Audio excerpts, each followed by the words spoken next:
What's up, guys? Welcome back to the channel.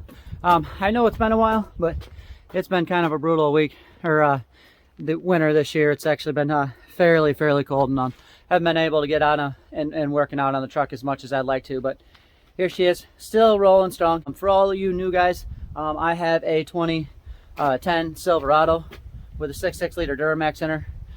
She is fully diluted and tuned.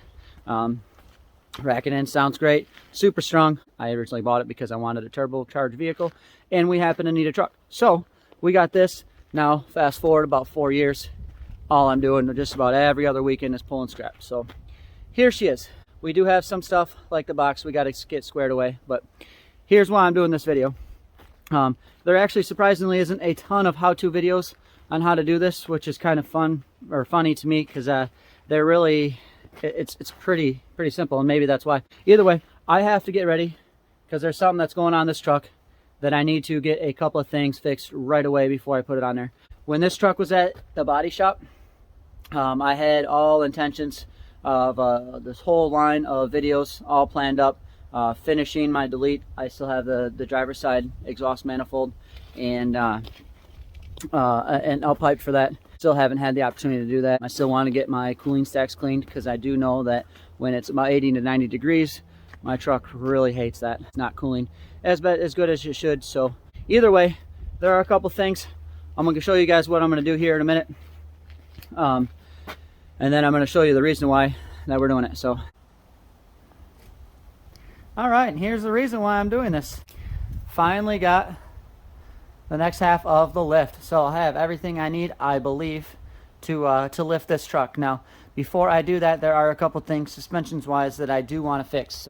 Now that I got this, I received this about maybe 3 weeks ago, I want to say. I just haven't had any time to actually unbox it, so I do want to give a huge shout out to Hunter at Ejected Motorsports for getting me this. I know lifts are incredibly difficult to get right now. I think there's almost a 2-month back order on lifts unless you get in with the right guys. So I was able to get this. This was the last one he had at the shop. Came out here, so we will get everything all squared away before we lift this. I would like to lift this sometime here in the spring, but we will see. Either way, let's move on to the rest of the video. All right, now on to what we're going to take care of today. Actually, it would be a lot easier to make this video if this thing was lifted, as I am sitting on my knees. Here is me all completely straight up, but nevertheless, here we are. This is what we're doing. We're going to put a new hitch on. This is actually a commercial grade hitch from Curt, so I really like it. Man, this thing was super heavy. It said the shipping weight was 83 pounds. I think I may have been a little forgiving. I think it was about maybe 75 pounds, but nevertheless, it was quite heavy to get in here. All right, reason why I'm replacing this thing is look how rusty this thing is. It has seen its fair share of time. It has spent its entire life in Michigan, and it's got almost 202,000 miles on her. What you can do actually to see if they're actually pretty good is just hit them. Seems nice and solid. I mean, you'd have to go all the way around the whole thing. Unfortunately, this last summer, my dad and I were pulling a bunch of wood with some dump trailers, and his snapped and broke completely clean off. Just came right straight down. Trailer took a nosedive. So ever since then, I have been a little worried about that, especially pushing the limits with this truck. So we're going to get a new replacement. It's actually kind of funny. The hitch that I got is a commercial grade one, so it actually sits a little bit lower here. I want to say, doing a little bit of research, it sits about 1.5 inches, but we'll measure this just to see, which will be perfect when it goes up a little higher. I won't need to drop a drop hitch as much when I pull bumper pull trailers. But either way, let's get this all squared away. Yes, that is a heater. I did wash this truck before I started this video, and I did not want it to be completely coated in salt.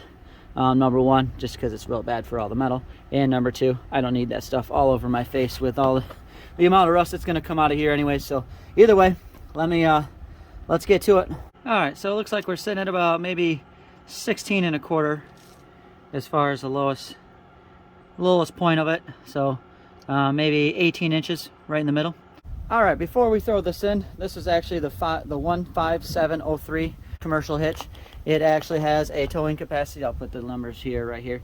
It's got a towing capacity of 18,000 pounds and a tongue weight, I believe, That is actually a tongue weight with a weight distribution hitch, because they know that they are a little bit different, but that's 2,700 pounds.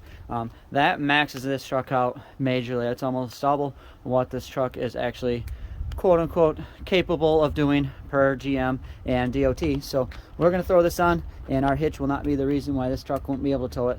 On that note, what's going on with the shipping here? We got all kinds of blemishes here. Not too big of a deal, not nothing I'm going to completely concern myself about. I'll just hit it with some paint. You guys should actually see the box is completely destroyed. There is so much packing tape on that box.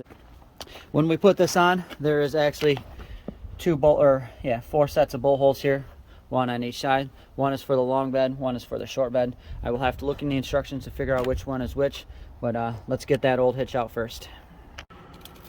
All right, first things first, I would recommend taking out your spare tire. I know that if you have never taken it out before, you might have a problem. This one wasn't too bad. I took it out when we did the exhaust a couple years ago, and then not only did I spray everything with penetrating oil, but I also put anti-seize on everything that moves in there. So it wasn't too difficult to get back out, but nevertheless, it still was kind of a problem. I mean, it took me about half hour. So either way, let's move on. So there are two bolts right up here. Those are 22 millimeter, one on each side. And then there are three more bolts over here. That one right there is a 22 millimeter, and those two right there are 21 millimeters. Need to pull all of them out on each side. This thing will just fall right out. Hopefully not on you. So we'll put a jack underneath it. We'll loosen all them all up so it's just dangling here. Put a jack underneath it, slowly put it down, and we'll take it out. All right, guys, I'm gonna give you a couple pointers here. I actually did this off camera, so we were able to get everything all squared away nice and easy. But if you have a bunch of really rusty bolts like I do, best thing to do is to spray some penetrating lube on, which I did. I did that before I did the car wash, and I did it after. Another good thing is to do is put an extension, you hammer, and just hit the head. That'll knock everything loose. If it doesn't, especially with rusty ones, you don't want to just go straight to the impact. You can have a lot of issues. Use a breaker bar and just apply constant pressure until you break it loose, and then pull out Big Daddy Hoss impact. With rusty bolts, you don't want them to break, so that stun of an impact just sitting there can actually strip them, break the heads, strip all the threads that are going into it. So if you can break them loose with a breaker bar, it's the best way to go. Just constant steady pressure. They'll finally come loose. I got all these broken loose. Let's pull them out now. All right, so I got the first two out. God, I touch these things, but they are on fire. And as you can see, all that rust right here, that doesn't provide any lubrication whatsoever. So when you try to back them out, that's where you have all the problems, when they completely stop. So like I said, best way to do it, break them loose with the breaker bar, and then bring them out with the Big Daddy Hoss. Heavily recommend a 1/2-inch impact. This thing is a beast, and it's got more power than a Ford. I'm just kidding. I don't know if it really does or not, but it is quite powerful. It was able to back those out after I break them loose. So we'll get on to the rest of the ones. We'll pull this whole thing out. All right, so now that we got it all out, I got one bolt in over here.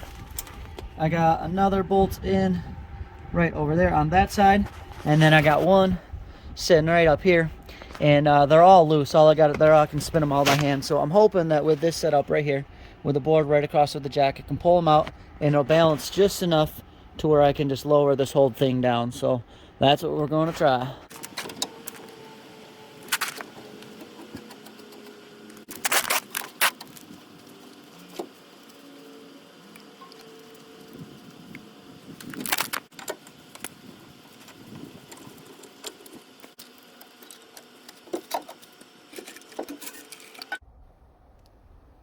All right, now that they're out, let's compare the two. So this is the factory one, and just to give you guys a heads up, when I tipped it sideways, all of that came out of here. So I'm thinking it's pretty strong, but like I said, it's you never know. You can see how big of a difference that is. When I went to get this up here on the tailgate, this thing weighs probably 2/3 of the brand new ones. I'm pretty excited to get this on. That's gonna be pretty powerful. So I did have a problem with one of the nuts. I dug it a little too hard, and as you can see, there's little welds on there that's welded to the frame of your truck, and that broke and started spinning. So I had to use the Ugga Dugga's tool's best friend, the grinder, pulled them all out. The rest of them all came out pretty easy. These bolts, the 21mm ones, you will need something to grab the top of these because these are not welded in. They're just bolts. So let's get the new one in here real quick and we'll rock this out. These two holes right here, the one closest to the hitch itself, are for the long bed. And if you got a short box, you got to use these ones. Bolts come in through the side, goes on there just like so. Nut threads in. I mean, it's pretty self-explanatory. It's pretty easy.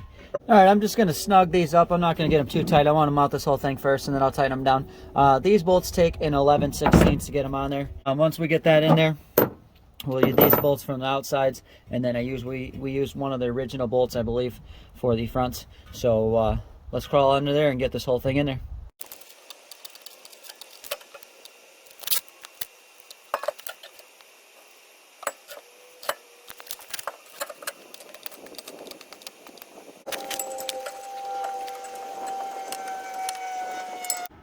All right, now I'm going to do the middle bolts. I was going to do this one right here. However, that was one of the ones that I had to use that cutoff wheel, so I'll have to buy a new bolt for that, a new nut for that as well. So how these work is the middle one gets the smaller one.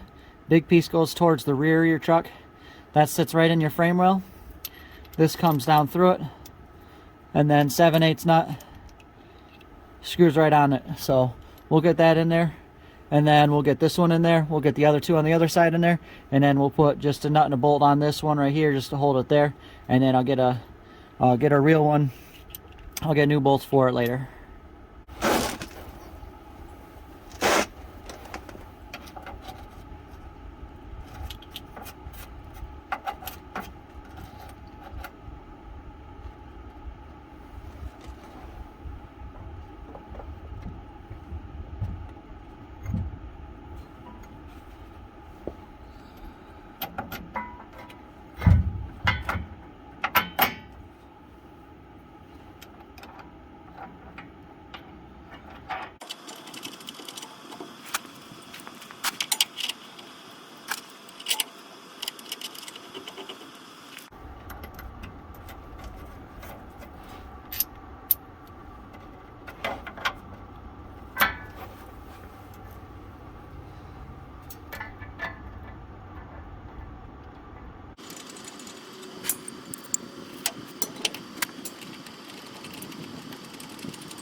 All right, guys, we are all in. Looks really good on the truck. It doesn't even look like we really dropped anything. If you actually look at it on center, it looks like we dropped maybe a 1/2 inch. I'm not concerned about that at all. I was expecting it to be a little bit more, since how much of a gap we have here, which I don't understand why they didn't bring it up there, but it's so beefy, I guess it doesn't matter. These steel bumpers are pretty hardcore as they are, so yeah, that looks pretty good. I'll show you the underside here real quick. All right, here it is. Everything all nice and tidied up. We got everything all tight. Like I said, this bolt on the other side broke on me, so I'll get a new replacement for that. But we got those all tightened up. Everything looks pretty good. It is actually kind of funny. If you see really old rusty trucks with brand new parts on it, I think that's pretty funny, with the huge difference of clean painted stuff. I did actually end up painting these right here. That's actually why I took the most of the time. Wanted to get that frame all nice and clean, so we can get everything all squared away. All right, guys, well, this wraps up this one. I hope it really helps you out. I did have a little bit of problems getting the bolts out, but it wasn't too bad. I wasn't actually concerned. The hardest part, or the longest part, I'm sorry, was actually just painting the frame a little bit. I just cleaned it all up with a wire brush and just sprayed some Rust-Oleum rust reformer on there. I've used that multiple times and it's worked pretty good. It actually held up on that cross member on a video that I did almost a year ago with the transmission mount. That worked out really well. So it's rusting a little bit, but I didn't clean it off very good. But so I'm really happy with that paint. I'm really happy with the way that looks. It should perform pretty well. Like I said, I did break a bolt on this side over here. I have to get a new one. I'll stop at the hardware store tomorrow and replace that. So just be leery if you use the Elgadugga machine. That is a welded nut that's on there, and you do have to reuse those two back bolts. So If you do break those, you'll have to get new ones. Just be careful with that. Other than that, don't forget to check me out on Instagram. I haven't been very vocal on that one as well, but we'll get things going now that everything's a little bit warmer and summer's upon us. So other than that, guys, I'm gonna get out of here. Deuces.